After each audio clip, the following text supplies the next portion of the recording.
Grand Dieu, nous te bénissons. Nous célébrons tes louanges.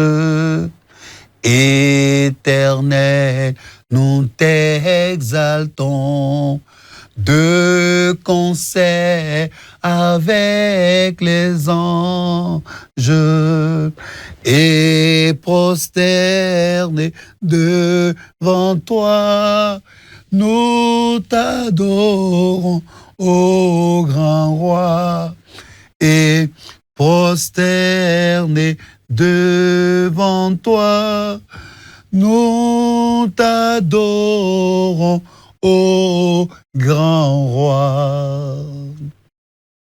Chers amis de la méditation, je vous salue. Nous sommes aujourd'hui dimanche 29 mars. Dimanche, jour de culte, jour de messe, jour où nous fréquentons nos différentes assemblées. Et donc, j'ai bien voulu commencer cette méditation par « Oh, grand Dieu, nous te bénissons. » Seigneur, je te bénis et je te loue, je te rends toute la gloire, parce que tu es digne de louange, parce que tu es digne d'adoration. Grand Dieu, nous te bénissons, de concert avec les anges, en association avec les anges. Nous disons que tu es saint, que tu es digne de louange, que tu es digne d'adoration. Comment ne pas te louer? Comment ne pas te célébrer?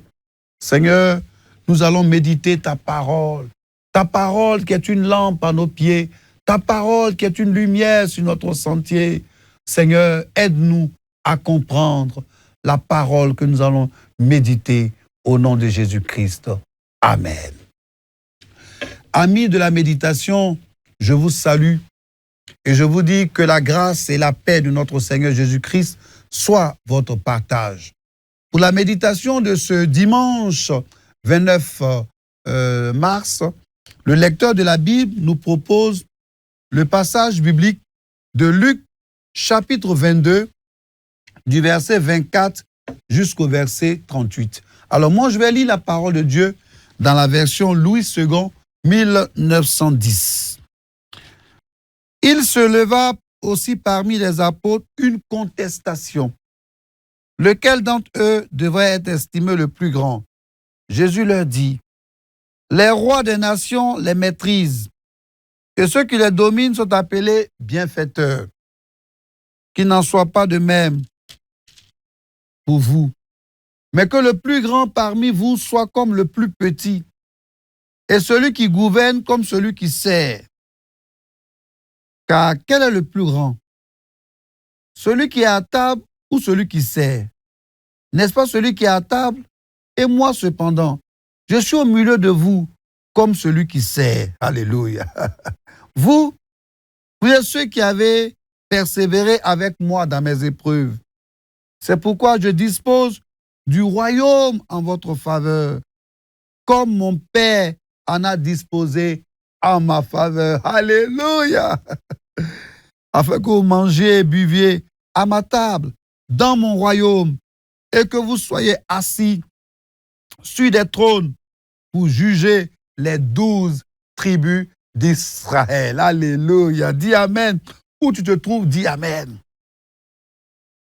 Le Seigneur dit, Simon, Satan vous a réclamé pour vous cribler comme le froment.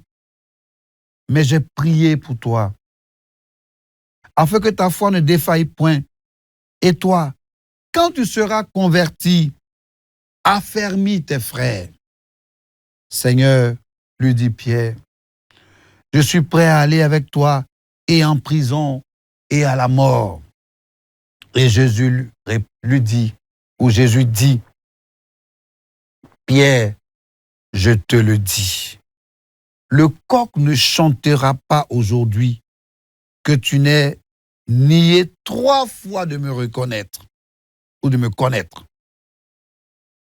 Il leur dit encore, quand je vous ai envoyé sans bourse, sans sac et sans souliers, avez-vous manqué de quelque chose? Il répondit, de rien. Et il leur dit, maintenant, au contraire, que celui qui a une bourse la prenne et que celui qui a un sac le prenne également. Que celui qui n'a point d'épée vende son vêtement et achète une épée. Car je vous le dis, il faut que cette parole qui est écrite s'accomplisse en moi. Il a été mis au nombre des malfaiteurs. Et ce qui me concerne est sur le point d'arriver. Il dit, Seigneur, voici 2 épées. Et il leur dit, cela suffit. Acclamons et recevons la parole du Seigneur. La parole du Seigneur. Le lecteur de la Bible nous pose donc toujours des questions. Et pour ce dimanche 29 mars, 3 questions nous sont posées pour nous aider et nous éclairer dans la méditation.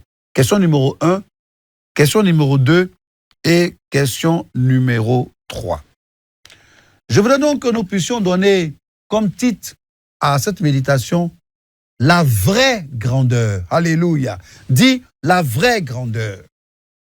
Luc chapitre 22 du verset 24 jusqu'au verset 38, situé juste après l'institution de la Sainte Seine, mais dépeint une dispute. Ça veut dire présente une dispute, une atmosphère de tension.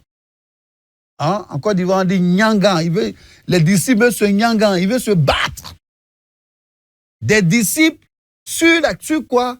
Mais quelque chose d'absurde, quoi. Sur la grandeur. Qui est le plus grand? Donc, après, nous voyons que cela est suivi d'un enseignement de Jésus qui définit la grandeur comme le service. Jésus annonce le reniement de Pierre et Jésus prépare ses disciples à un moment difficile, une ère, c'est-à-dire un moment difficile qui vont arriver, des moments difficiles qui vont arriver. Vous avez vu, c'est pour ça que je suis resté un peu triste quand même à la fin de la lecture de ce passage. Jésus définit le leadership comme un service humble. Jésus promet le royaume aux fidèles et annonce une période de crise, mais qui va nécessiter quoi? Vigilance et surtout foi. Foi en Jésus-Christ. Alors, c'était la partie observation. Donc, j'ai présenté le contexte de cette méditation. Alors, on peut noter qu'il y a plusieurs mouvements. Moi, j'ai pu trouver 3 mouvements, n'est-ce pas, dans ce contexte, dans ce passage. 3 mouvements. Premier mouvement, du verset 24 jusqu'au verset 30. Verset 24 jusqu'au verset 30. Le verset 24 commence par « Il se leva aussi parmi les apôtres une contestation. » Et le verset 30, alors, verset 30, « Afin que vous mangez et buviez à ma table dans mon royaume. » Au moment même où Jésus annonce que l'un des siens, c'est-à-dire que parmi eux là, un va le trahir, un va le livrer. Les disciples, eux, ils ne sont pas préoccupés par cet enseignement. Ils sont préoccupés par une grande dispute, à savoir qui va être le plus grand ou qui serait le plus grand. Ah, les disciples, vraiment. Vous êtes dans la petitesse, qui va être le plus grand? Bon, c'est légitime ce qu'ils réclamaient. Jésus est en train de parler des choses, j'allais dire sérieuses. Eux, ils parlaient des choses de moindre importance. Qui va être le plus grand? Notons que la grandeur humaine était reconnue parmi les Juifs. À l'époque, vraiment, même aujourd'hui, même je pense, la grandeur, qui est le plus grand, qui est le plus gradé, qui est le plus. Désormais, tout cela était mis de côté. À partir du verset 26, on voit bien que le Seigneur, par son humilité, si vous prenez des notes, mais vraiment souligner humilité. Le Seigneur, par son humilité, introduisait un autre système. C'est-à-dire, Jésus était à un autre niveau. Eux étaient à un niveau, on va dire, primaire. Jésus était d'un autre niveau. Les Anglais vont dire qu'il était à un autre level. Jésus était à un autre niveau. Ils ne pouvaient pas comprendre. Jésus essayait de leur montrer, il levait le débat pour leur montrer autre chose. La vraie grandeur est celle de l'humilité, de l'abaissement. Jésus sert. Il sert, c'est-à-dire il sert à table. Il s'abaisse. Il donne l'exemple. Il sert de modèle. Il prend la place la plus basse. Ah, Jésus. Mon maître, tu enseignes l'humilité. Non, tu enseignes l'humilité, Jésus, mon maître. Il sert à table. Il lave les pieds de ses disciples. Il sert de modèle. Il prend la place la plus basse. Ici, on remarque que Jésus valorise la fidélité de ses disciples. C'est très important. Il valorise la fidélité de ses disciples. Dans ses épreuves, partout où il est passé, ils lui sont restés fidèles. Donc, il prend quand même la peine de leur dire merci.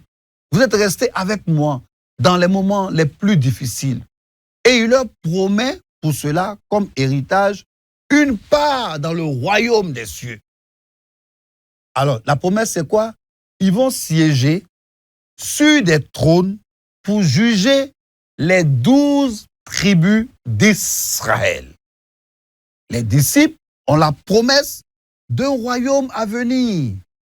Et on peut voir aussi que l'apôtre Paul étend ce principe à tous les chrétiens que nous sommes. Nous ne sommes pas juifs. Moi, je ne suis pas juif. En tout cas, je suis bêté. Je suis de la Côte d'Ivoire, je suis ivoirien. Je ne suis pas juif. Mais l'apôtre Paul ou la parole de Dieu dit que cette promesse va jusqu'à nous, ou vient jusqu'à nous, ou est venue jusqu'à nous. Et on peut voir cela en 2 Timothée, chapitre 2, verset 12, 2 Corinthiens, chapitre 11, verset 28. Si nous souffrons, nous régnerons aussi avec lui. Alléluia! Nous souffrons maintenant, nous régnerons aussi avec lui. Le deuxième mouvement, donc, c'est du verset 31 jusqu'au verset 34. Voilà, verset 31. C'est marqué ici, verset 31. Le Seigneur dit, Simon, Simon, Satan vous a réclamé pour vous cribler comme le froment. Alors, pour avoir une petite idée de crible là, de cribler là, c'est quand on veut faire... quelle image je vais prendre même? On écrase, on presse, on crible.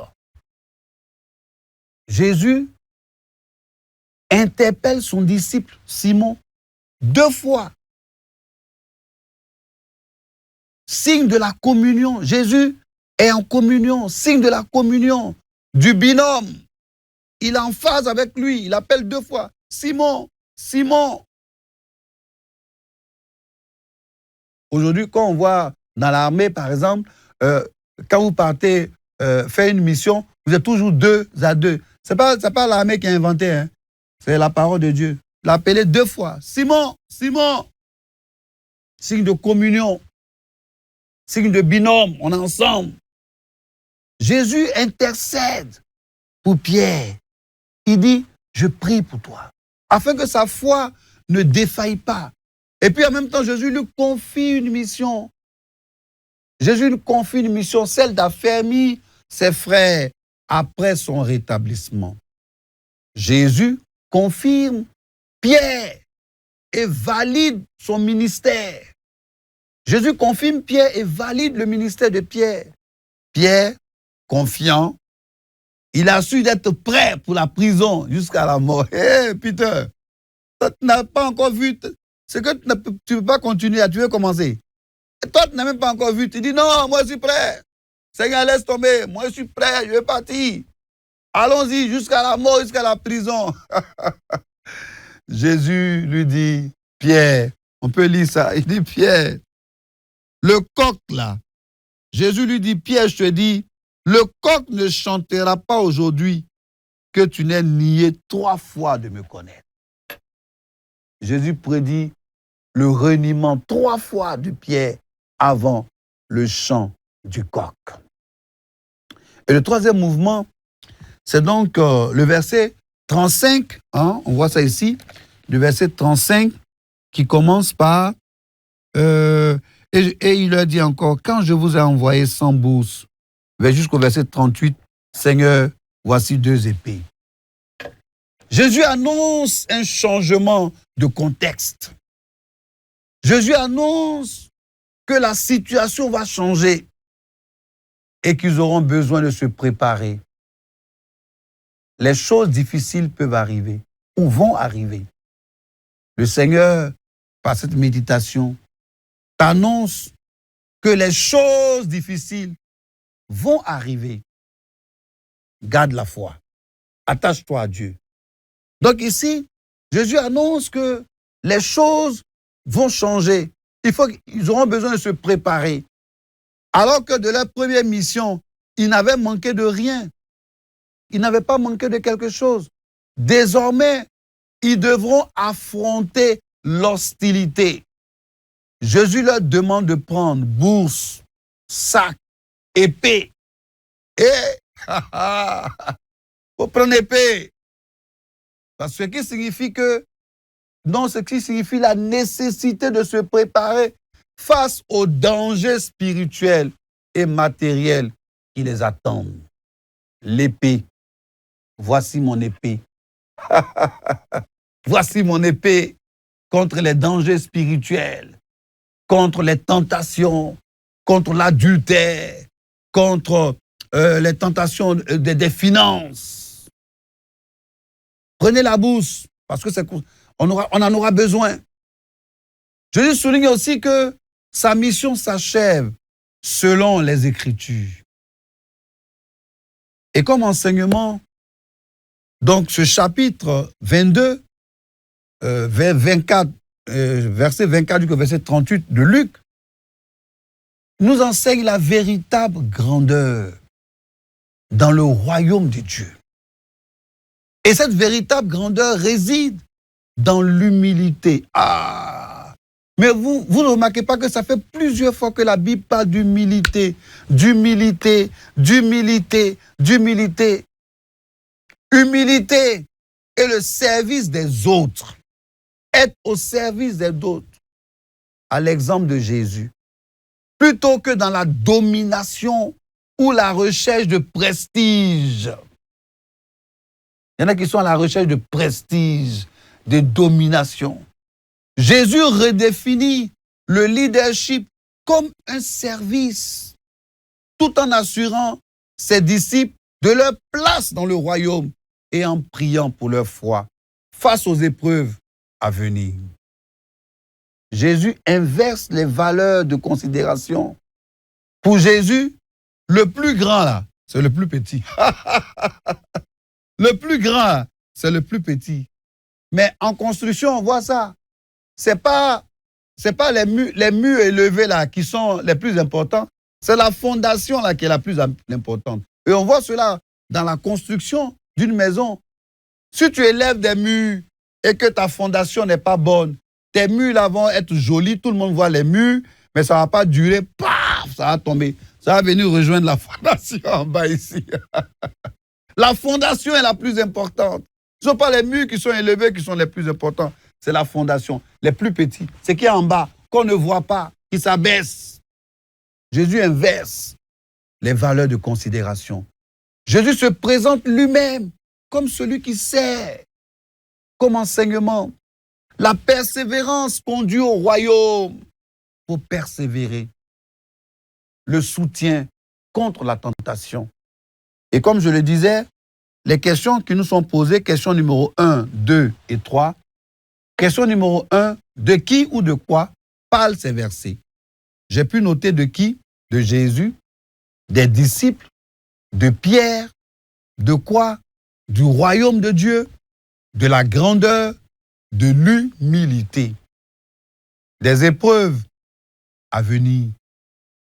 Question numéro 2, est-ce que ce passage m'apprend quelque chose sur Dieu le Père, Dieu le Fils ou Dieu le Saint-Esprit? Sur Dieu le Fils, un roi serviteur, le Messie souffrant et intercesseur. le Messie dans le royaume. Sur Dieu le Père, le texte implique que Dieu le Père soutient la mission de Dieu le Fils, même dans la souffrance, et qui établit le royaume que Jésus partage avec ses disciples. Y a-t-il un exemple à suivre ou à ne pas suivre? Le leadership serviteur. Vous voyez, chers serviteurs de Dieu, chers leaders, chers responsables de la chorale, de l'ordre de l'accueil, chers responsables de l'école de dimanche et des responsables à divers niveaux. Quelquefois, moi, j'ai assisté à des scènes où le pasteur doit venir prêcher. C'est quelqu'un d'autre qui prend sa Bible. Ah! Si lui, il a décidé de servir le Seigneur, il ne peut pas prendre sa propre Bible là, pour envoyer à la chair. C'est quelqu'un d'autre qui va venir prendre sa Bible, qui va envoyer à la chair. Quelquefois, chers membres du protocole, quelquefois vous exagérez un peu. Le protocole là fait même que, ça veut dire que l'homme de Dieu ne peut même plus prendre lui-même sa parole. Non. Alors, si nous essayons de revenir à ce que je disais par rapport donc à l'exemple à suivre, voyez, l'exemple de Jésus, le leadership serviteur, la persévérance dans l'épreuve. Jésus ici, il a valorisé ses serviteurs, ses disciples, ses serviteurs. Pardon. Je vous demande pardon. Chers aînés, chers serviteurs de Dieu, chers pasteurs principaux, pasteurs principal, intendants, surintendants, pardon. Les pasteurs, les collaborateurs, il faut les valoriser. Il faut les encourager. Il faut les porter vers le haut. Ils souffrent avec toi dans le ministère, dans l'œuvre de Dieu. Il faut reconnaître leur mérite. Il faut reconnaître son mérite, son engagement. Il faut reconnaître les privations qu'il a faites. Jésus ici, il reconnaît. Il leur promet le royaume. N'écrasons pas nos collaborateurs, serviteurs de Dieu, nos collaborateurs qui sont avec nous. Je vous demande pardon. Il faut louer leur mérite. Frère, tu as bien fait. Frère, tu as bien prêché. Frère, c'est bien. Leur engagement, comme Jésus l'a fait ici, au verset 38, non, verset 28, je pense. Au verset 28, il a loué donc ses disciples. L'intercession et la grâce, malgré le reniement annoncé de Pierre. Jésus prie pour que sa foi ne disparaisse pas. Exemple à ne pas suivre, donc la contestation de la grandeur, la trop grande confiance en soi.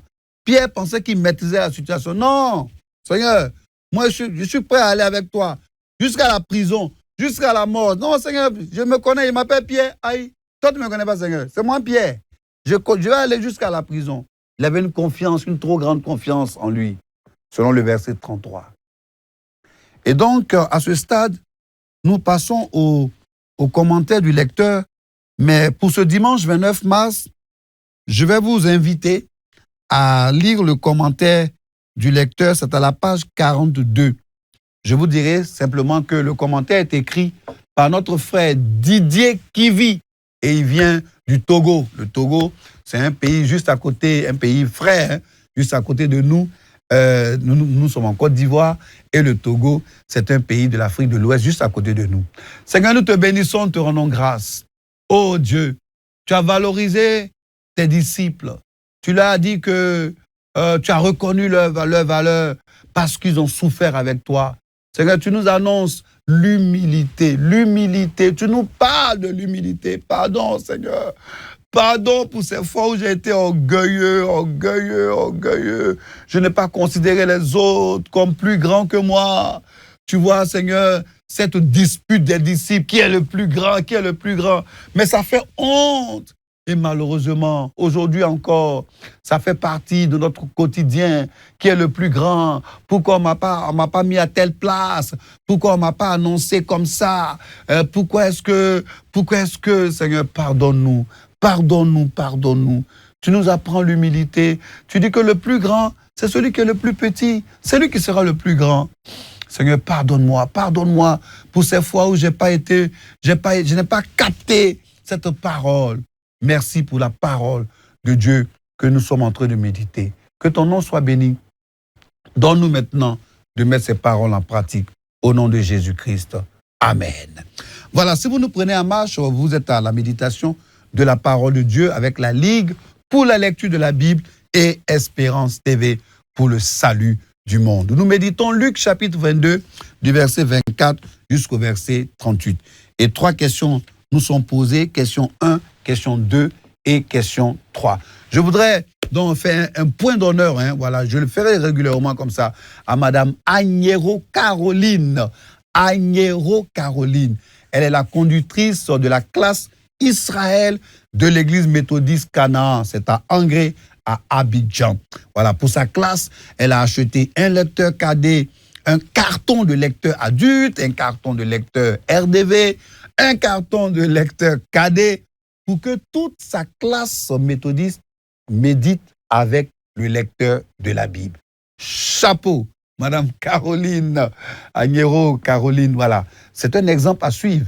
Et j'invite tous les conducteurs des classes méthodistes, les groupes de jeunes, les mouvements de femmes à suivre cet exemple, celui de Madame Agnero Caroline. Shalom et à demain pour une autre méditation. Dieu vous garde.